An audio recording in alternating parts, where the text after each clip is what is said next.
faut en avoir suffisamment pour déclarer l'état d'agression. Mais ce que nous pouvons faire aujourd'hui, c'est combattre cette guerre. Peu importe son origine, peu importe le nom, c'est une guerre qui nous est déclarée à l'Est, que ce soit par les Congolais ou par les Rwandais ou par d'autres personnes. Parce que là, moi je me rappelle, à l'époque de Mzee Kabila, il y a eu même des militaires blancs qui étaient tombés. Ces militaires blancs que Mzee Kabila était en train de combattre, mais on n'avait pas dit que c'était la France qui nous attaquait, on n'a pas dit que c'était les États-Unis qui nous attaquaient. Nous avions parlé de la rébellion à l'Est. Ça ne suffit pas de la couleur ou de la morphologie d'un individu pour qu'on dise voilà tel ou tel. Ces gens-là sont au Rwanda, ils ont été recrutés, ils ont été payés. Mais il ne faudrait pas que nous puissions confirmer au niveau de la télévision que tel ou tel autre pays nous a agressés. Parce que pourquoi? Et quand il y a aujourd'hui la MONUSCO qui en parle, mais écoutez, et nous y entrons aveuglement pour attaquer le Rwanda. Mais qui va gagner? Ce n'est pas encore la MONUSCO qui va chercher à s'éterniser à l'Est pour dire voilà j'amène la paix entre le Rwanda et le Congo? Soyons diplomates. Nous avons besoin de la paix à l'Est. On n'a pas besoin qu'on nous cite que c'est Bill Clinton aujourd'hui, demain c'est je ne sais pas encore, c'est Kadhafi. Non, nous on n'a pas besoin de tout ce genre de choses. Vous comprenez un peu mon émotion? Parce que moi j'ai besoin de la paix à l'Est là-bas. Le Congolais a besoin de la paix. Nous aimerions que nous soyons ensemble, unis pour ce pays et voir dans quelle mesure amener partout au niveau du Congo la paix. À l'époque des musées, le même scénario s'était répété. Musée parlait à haute voix, les gens, la communauté internationale ne voulaient pas entendre de ses oreilles, mais en fin de compte, tout le monde a fini par donner raison à Musée. C'est comme maintenant. Nous nous sommes dit avant que nous étions agressés par les éléments du Rwanda, mais nous n'avions pas été écoutés. Ce n'est pas aujourd'hui parce qu'il y a Madame la MONUSCO qui doit parler que nous devons maintenant accepter toutes ces choses. Non, la guerre appartient bel et bien au peuple congolais. Nous devons nous battre pour amener cette paix là-bas. La MONUSCO, il ne faudrait pas que quand elle trouve que c'est maintenant une possibilité pour qu'elle s'éternise là-bas, il faut qu'elle nous parle de la sorte. Non, monsieur le directeur, essayons de voir un peu ces choses d'un bon côté, d'un bon œil, pour que nous nous mettions nous tous ensemble et voir dans quelle mesure bouter l'ennemi du dehors de l'Est. Mais qu'en dit le Conseil de sécurité Le Conseil de sécurité, ce sont les mêmes histoires. Ça a confirmé l'agression du Rwanda. Mais eux qui amènent la paix, eux qui doivent parler au nom de la paix, pourquoi ils ne se prennent pas en charge pour attaquer réellement et que le Rwanda arrête ce genre de bêtises, si réellement cela est vrai? Mais qu'est-ce qu'ils attendent au Congo? Qu'ils aillent aussi à l'est, du côté du Rwanda, pour arrêter totalement cette hémorragie, parce qu'ils ont la réponse. Quand le Congo était en train de parler, eux ne nous croyaient pas. Mais maintenant, le Conseil de sécurité peut tout dire. Mais c'est pour encore une fois de plus prolonger le mandat de la MONUSCO chez nous. S'ils savent ce qu'ils font, mais nous aussi, nous devons savoir ce que nous faisons. Soyons également prudents. Monsieur le directeur, ce n'est pas aujourd'hui qu'on doit nous dicter pour savoir ce que nous devons faire. L'information qu'ils ont donnée, c'est très bien. Mais ils sont en retard pour nous la donner. Nous sommes nous-mêmes, ils sont en retard parce que les FARDC sont allés se battre contre ces rebelles pendant que la MONUSCO était toujours là. Qu'est-ce que la MONUSCO a fait? Elle nous a apporté la paix. Mais la MONUSCO reste pratiquement un partenaire. C'est un partenaire. La MONUSCO doit nous aider à amener rapidement la paix parce que nous avons confiance en leur présence là-bas. Nous aimerions qu'ils apportent réellement la paix, qui est bien sûr leur mandat, c'est leur mission. Leur mission est d'apporter la paix là où il y a la guerre, de sécuriser le peuple et aussi leurs biens. Mais pourquoi aujourd'hui la MONUSCO doit nous raconter encore autre chose? Quand on dit voilà le Rwanda, et quand le Congo va aller attaquer le Rwanda, la MONUSCO sera encore avec nous comme partenaire? Quelle devrait être selon vous la mission de la MONUSCO en RDC? La vraie mission de la MONUSCO était d'apporter la paix, était de sécuriser le peuple et les biens. La MONUSCO était pratiquement la grande police qui devrait s'assumer pour que le Congolais se retrouve en paix, même s'il y a la guerre, comme ça se fait à l'est du pays, comme c'est au nord du Katanga, en province orientale. La MONUSCO devrait se prendre en charge. La MONUSCO devrait nous sécuriser de partout, parce que c'est ça sa mission. Mais ce n'est pas la mission de la MONUSCO pour venir nous faire un travail de journaliste. Non, on n'a pas besoin de ça. Ça, nous devons laisser aux journalistes, parce que c'est eux qui peuvent donner une information pareille. Mais la MONUSCO est sur le terrain, c'est elle qui doit dire, voilà, aujourd'hui, maintenant la paix règne à l'Est. Et là, nous pouvons accepter cela. Pas venir calomnier ou parler de n'importe comment. Nous, on n'a pas besoin encore de ce genre de choses. Et vous estimez qu'il n'a pas joué pleinement son rôle? Mais sinon, on devrait déjà être en paix. Ça fait combien de temps nous sommes avec la MONUSCO ici, si ce n'est pas plus de 11 ans?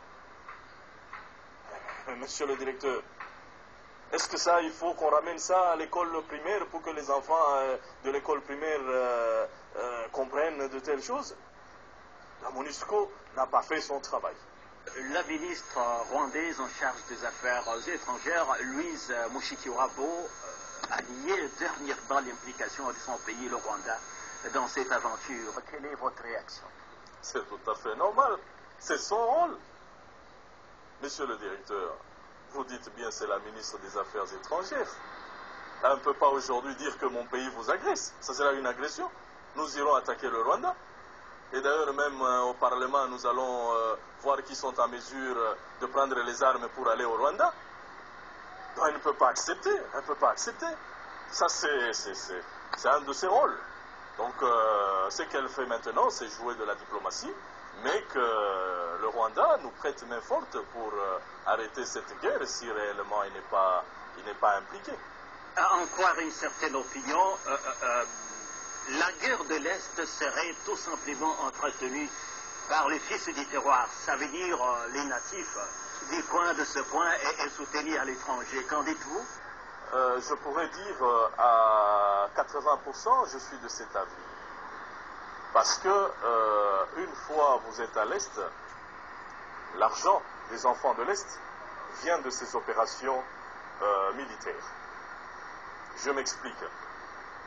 Il y a de ces commerçants qui sont à Goma, qui doivent quitter Goma avec des cargaisons de marchandises pour aller alimenter les zones en guerre. Mais pourquoi ces gens ne sont pas tués quand ils sont là-bas? Parce que c'est une guerre. Il peut y avoir aussi des balles perdues. Je n'ai jamais vu une stratégie militaire où un civil il va sans problème pour alimenter la zone dangereuse. Les CIS, ils font déjà des affaires parce qu'il y a des mines qui tournent là-bas. Il y a du coltan qui se vend. Il y a même des usines, comment j'appellerais, des comptoirs d'achat au niveau de Goma. Des minerais qui viennent des zones dangereuses. Mais comment ils achètent ces minerais pendant qu'il y a la guerre? Ils achètent, ils se font des comptoirs. Ils gagnent l'argent. Et l'extérieur, par leur soutien, l'extérieur vient prendre ces produits et leur donne encore des devises. Qui sait si aussi les armes reviennent en retour? Donc quelque part, je ne peux confirmer 80% que cette guerre est entretenue par les enfants même du terroir, parce qu'il y a ce mouvement commercial, il y a ce mouvement d'échange pendant que c'est la période de guerre. Et aussi, il y a soutien parce que l'extérieur continue à acheter les minerais qui viennent de l'Est. Ça, c'est un soutien de l'extérieur. Parce que si on arrêtait ce fameux commerce illégal, je crois qu'il n'y aurait pas de force. Il n'y aurait même pas de problème ou de bruit de bottes, encore une fois de plus à l'Est. C'est parce qu'il y a soutien extérieur et il y a entretien intérieur. Tous ces gens se retrouvent, mais les pauvres qui se retrouvent dans des problèmes ne sont même pas dans ces commerces. Ce sont les différents villages qui en souffrent. Ce sont les gens qui ne parlent même pas politique. Ce sont ces gens qui attendent leur récolte pendant qu'il y a encore les militaires qui viennent détruire leurs champs. Ce sont les gens-là qui en souffrent. C'est pour eux que, une fois de plus, nous portons notre amertume face à cette guerre de l'Est. Mais si c'est pour ces commerçants, ainsi de suite, qui ont même leurs cousins au niveau de ces zones de combat, je ne peux pas accepter que les fils de terroir, quand j'ai dit 80%, parce que ce sont les gens qui se sont retrouvés. Ce sont ces gens qui sont déjà les grands boinas, comme on le dit, qui sont les big boss. Mais en réalité, les gens qui travaillent pour eux souffrent encore présence de cette guerre à l'Est. La sécurité à l'Est du pays, la rébellion du M23 au nord et au sud de Kivu, semble-t-il que dans le Katanga, plus précisément, je pense dans le Manuno, quelque part, un certain Gédéon est en train de terroriser la population. Je ne sais pas votre réaction. Bon, pas tirer de là, c'est dire qu'il y a des zones d'insatisfaction un peu partout. Ici, aujourd'hui, chez nous, c'est pas tout le monde qui se bat démocratiquement s'il veut gagner. Parce que tout le monde dit que la vie est devenue dure, l'argent c'est pas comme avant, mais l'argent c'est par le travail. On ne peut pas gagner l'argent si on ne veut pas travailler. Et le rôle de l'État, c'est donner du travail à sa population.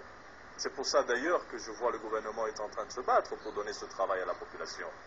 Bien sûr, il y a beaucoup de chômage, mais en étant nationaliste, qu'est-ce qu'il faut? Je crois que les gens qui se battent pour leur propre cause, pour leur propre ventre, ne sont pas nationalistes. Et ils ne sont même pas congolais, ces gens. Pour se dire congolais, il faut quand même protéger tout son pays. À l'est du Katanga, je vous dis, c'est grave, même si on n'en parle pas. Dernièrement, il y a même le chef coutumier du village Kassongo-Moine qui a fouillé le village, qui est un des grands chefs coutumiers de ce côté-là. Ces gens ont détruit beaucoup de villages. Ils tuent des éléphants comme ils veulent. Ils détruisent tout ce qui appartient à la population civile. La pauvre population, elle va continuer à souffrir. C'est pas dire que ces gens-là sont ensemble, non, les causes sont différentes. Mais ces gens-là, c'est juste un problème d'insatisfaction, je ne sais pas dans quelle façon eux voulaient gagner dans ce pays. Et surtout de leur cupidité. C'est ce qui fait qu'aujourd'hui, monsieur le directeur, vous remarquerez qu'il y a de toutes ces petites poches de tension, mais je crois qu'avec l'allure que nous sommes en train de prendre, avec la nouvelle législature, je crois que ça pourra faire l'affaire.